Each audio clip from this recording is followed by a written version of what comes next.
শিৱসাগৰবাসী অখিল ডাঙৰীয়াই কি কৈছে চাওকচোন। আপোনাক যদি মই সুধো শিৱসাগৰবাসীৰ বাবে আপুনি কি কৰিলে?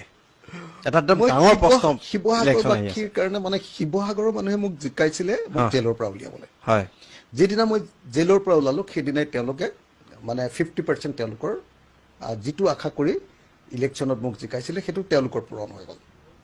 শিৱসাগৰ মানুহে মোক কাম কৰি দিবৰ কাৰণে ইলেকশ্যনত জিকোৱা নাছিলে। মোক জিকাইছিলে যে ইমান দেশৰ কাৰণে কাম কৰিছে, ইয়াত জিকাই দিওঁ নাম্বাৰ পাব। জিকি গ'লো, জিকি যোৱাৰ কাৰণে তেওঁলোকৰ আশা পূৰণ হ'ল, মোক উলিয়াই দিলে।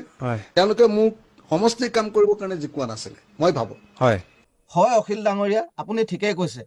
শিৱসাগৰবাসীয়ে আপোনাক সমষ্টিৰ কাম কৰিবলৈ জিকোৱা নাছিলে, আপোনাক এই মিয়ানীকেইজনীক হাবুটি হাবুটি সান্তনা দিবলৈহে জিকাইছিলে।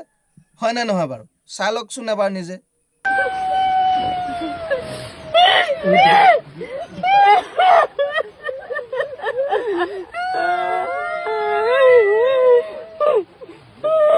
শিৱসাগৰবাসী, এইজনক আপোনালোকে আৰু জিকাই লাভ নাই।